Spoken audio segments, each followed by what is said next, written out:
Every second week Mark's class had drama with Mr. Jeffrey. Mr. Jeffrey was different from other teachers. He wore strange clothes and he sometimes talked about strange subjects in a strange way. But Mark looked forward to his lessons. Up until now they had some classroom debates, acted out some sketches and written some short scenes of their own, but Mr. Jeffrey had promised the class that soon they would start rehearsing for a proper play. He was just looking for the perfect play to suit their various talents. "I hope we start on that play today," thought Mark one Wednesday afternoon. "And I really hope I'm chosen for a part." But it looked as if Mr. Jeffrey was more in the mood for a debate. He perched on the edge of his desk, stuck a pencil in his curly, red hair and asked, "Who believes in angels?" One or two people sniggered. Stephen curled his fingers into a halo above Andy's head, and Andy made a pious face. "Angela must," said someone, but Angela curled up her lip as if to say she had never heard of anything so silly. Mark felt uncomfortable. Of course he believed in angels. The Bible was full of them. Angels had appeared to all sort of people, bringing them messages from God, or help and comfort when they needed it most. Off the top of his head, he could think of the army of angels that surrounded Elisha, of the angels who announced the birth of Jesus to Mary and to Joseph, of the heavenly choir that told the shepherds about the baby Jesus, of the angel who came to Jesus himself in the Garden of Gethsemane, of the angel who led Peter out of prison. But everyone else in the class seemed to find angels amusing. Next thing they'd all be laughing at him for believing in them. Out of the corner of his eye, Mark glanced over at Claire. Claire was in his Bible class. He knew she believed in angels. As usual, Claire was sitting with her head down and her hair hiding her face. It was impossible to tell what she was thinking. Was she even awake?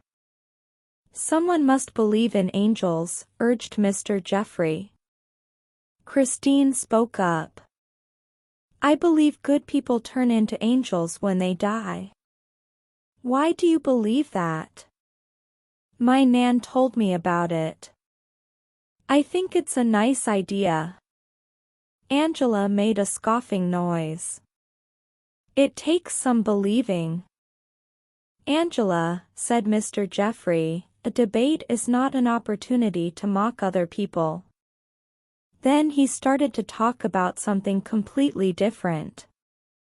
Mark wasn't listening. He slumped behind his desk, feeling miserable. He had let God down. Why hadn't he been brave enough to speak up? And why hadn't Claire spoken up? He hoped she felt guilty too. The class was almost over, and Mr. Jeffrey was making an announcement. "I won't see you for another 2 weeks, but I am going to begin rehearsals for our play next Wednesday after school. I am very close to making a decision as to which play we shall perform. It will definitely be one of those in your book, one-act plays for all. My intention is to post a notice on the board, telling you which play we are doing, and who has which part. I should hope to have the notice up by Friday, so that you can have a few days to start looking over your words." "Very good, my little angels, time to go." On the way home Mark had a horrid, tight feeling in his chest. He wanted to be alone. He had to tell God how sorry he was for failing him. Chris's chatter was getting on his nerves. "Hey, Mark," said Chris suddenly, "I thought you would have believed in angels." "I do," said Mark, and he felt even worse. Mr. Jeffrey was true to his word and had his notice up by Friday. There was a crowd round it at morning break. Mark squeezed his way through and looked hopefully at the list of names.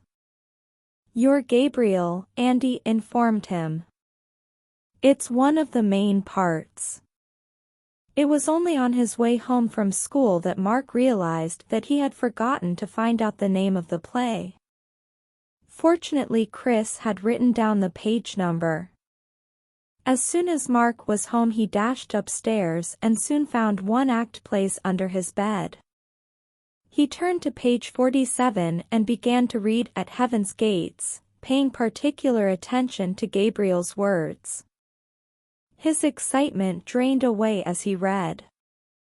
The play was about several characters arriving at the gates of heaven after they had died. They had conversations with angels and devils.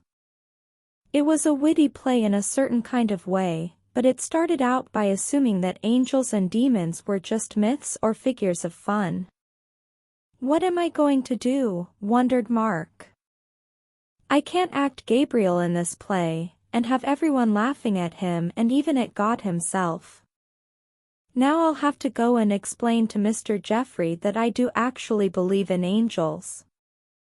He'll have to find someone else to take my place, and he's not going to be too pleased."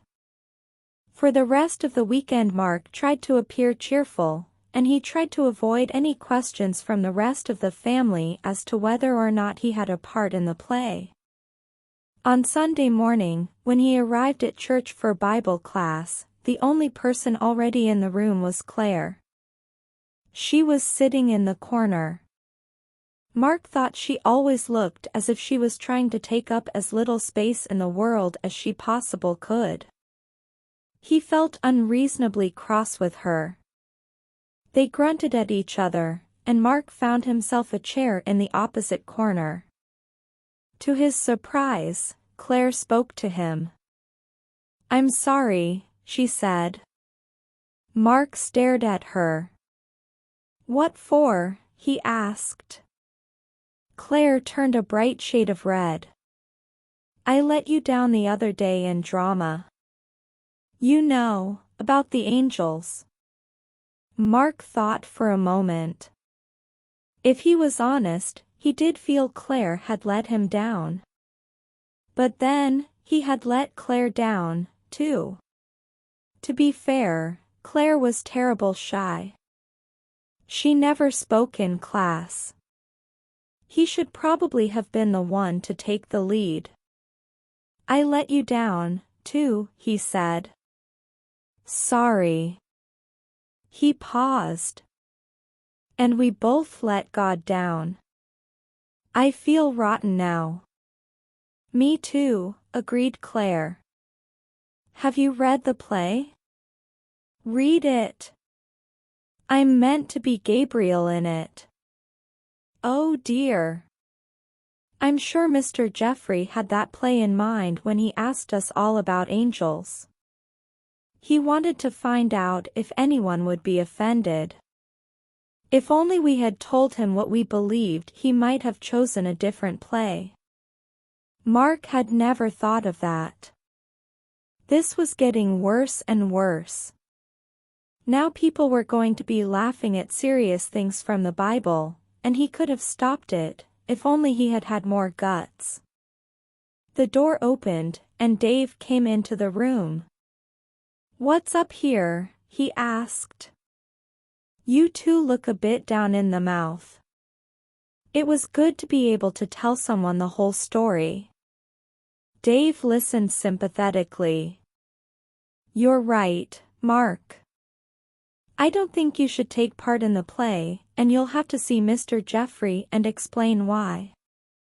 That's not going to be easy, but you'll know that Claire and I will be praying for you." It seemed a long time until Wednesday. Mark was getting more and more nervous about talking to Mr. Jeffrey. He got in some practice by trying to explain to his friends why he had given up such a good role, but he wasn't sure they understood. "You're mad," said Andre. "It's only a bit of fun." As soon as school was over, Mark hurried to the assembly hall. He was hoping Mr. Jeffrey would be there already, so that he could speak to him alone. Mr. Jeffrey wasn't in the hall, but Claire was. "What are you doing here?" Mark asked her. "Don't tell me Claire the Quiet is looking for a role in the play," scoffed someone's mocking voice. Claire ignored it. "I want to tell Mr. Jeffrey that I do believe in angels," she said, turning her usual bright red. "Who believes in angels?" came a voice from behind them.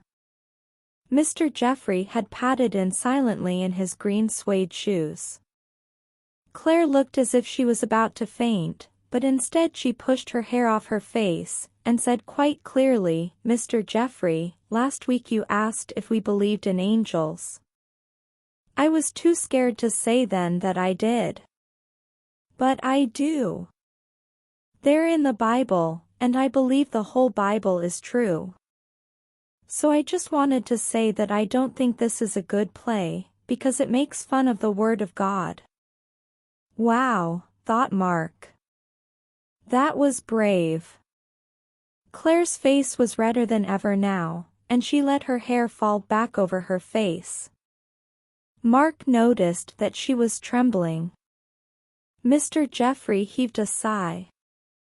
"I had a deep inner conviction that somebody would be offended by this play. You ought to have spoken up last week. My question about angels was not raised at random." "Well, too late now." He turned to Mark. "And you, young man, do you have a similar objection?" "Yes, I believe in angels, too." "You too? And did you believe in them last Wednesday, may I be permitted to ask?" "Yes, I did, sir. I'm sorry I didn't say. I'm afraid I won't be able to play Gabriel." For a moment it looked as if Mr. Jeffrey was going to be angry, but then he sighed again and said, "No, I can see you feel strongly about this. You had better go. Though I don't know where I shall be able to find such a talent, Gabriel." Mark and Claire turned to leave. "Another thing," Mr. Jeffrey called after them, "let me advise you that if you feel something is worth believing in, it is also worth standing up for." Once they were out of school, Mark felt as light as a feather. He might have jumped in the air if Claire hadn't been with him. He didn't think Claire was a jumping in the air sort of person. "Thanks for coming," he said to her, and then he noticed that, far from jumping in the air, she was crying. What could possibly be wrong now? It had all gone pretty well, really. Maybe it had just all been too much for her. Amy could be like that sometimes. "Are you all right?" he asked awkwardly. Claire sniffed. "I prayed so hard that God would stop the play from happening. Even if we're not taking part, it's still going ahead.